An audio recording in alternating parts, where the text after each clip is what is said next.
Hi, my name's Sam Hughes. I go to Mount Maunganui College and I'm interested in sciences, health, and so today I'm going to check out what it's like to be a public health doctor.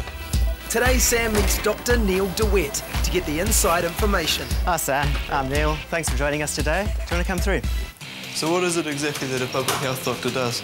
Sam, a public health doctor looks at health at a population level. So we're interested in things that affect the health of the communities for which we're responsible. Public health doctors can specialise as medical officers of health. Medical officers of health are involved in managing infectious diseases in the area, so we get notified of cases of measles and whooping cough, for example, and we're involved in trying to promote strategies for immunisation to prevent the spread of infectious diseases. OK, Sam, throw you in the deep end. We've got a meeting arranged with the planning and funding team of the Bay of Plenty District Health Board. Okay. The purpose of this meeting is really just to provide them a brief of what we're likely to expect this winter with pandemic influenza. Yep. As a public health doctor working for a public health unit, Neil plays a critical role in the well-being of the region where he works. At the moment, he's involved in managing our current influenza, H1N1 or swine flu pandemic. This meeting is about giving advice to health professionals and preparing for a potential second wave of the virus. Many of you were involved with last year's pandemic response, so we'll be quite familiar with it. And as you'll probably be aware, we are expecting a second wave. We know from the 1918 experience that the pandemic came in 3 waves. There was a smallish first wave and a very large second wave, in which possibly about 40% of the population became unwell within an 8-week period, and then a smaller third wave a couple of months later. Now we know the danger. What do we do when a second wave hits? Sam, this is our Emergency Operating Centre, or EOC. It's the room from which we coordinate any emergency response to a health issue.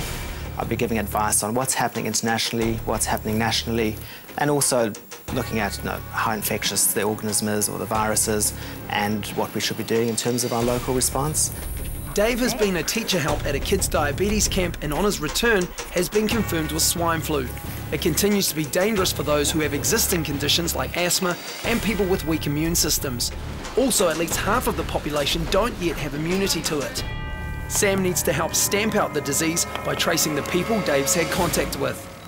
Hi, I'm Sam. I'm calling from the Bay of Plenty Public Health Unit. We believe your child has been in contact with influenza.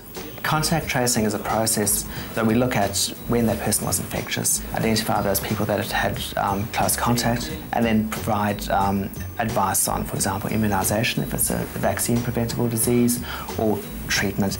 Thank you. Goodbye. Thanks for doing all that, Sam. That was very well done. Excellent. Sam's phone calls are one-on-one, but in an emergency, Neil coordinates a response with agencies across his region, like other health organisations, regional councils, civil defence, St John's, etc., and links to national agencies that coordinate the national response. They also have the power to turn places like this into community-based assessment centres, or CBACs, for large numbers of sick people. If we had a large pandemic with a lot of people getting sick, we could get up to 40% of the population becoming ill within 4 or 5 weeks of each other. So a CBAC provides the same type of service that patients will get from the GP, but focused on influenza. This is a pretty massive building. How do you get it all ready for that many people? We've got a number of these facilities available around the Bay of Plenty region, and we can set them up pretty quickly. From the time of deciding to set them up to having them fully functional, it's probably about 24 hours. I think it's quite cool how you're not just dealing with one person's health, but an entire population's health. And I think that would be quite rewarding as a job, and I think this would be a good job for me. To become a public health doctor, you'll need to first become a qualified doctor. You'll then need to do specialist training for 4 years with the Public Health Medicine Training Program, which involves work experience and completing a Masters in Public Health. It may seem like a lot of training, but most doctors say the study flies by and the career opportunities are tremendous. More Māori and Pacifica people are needed in public health.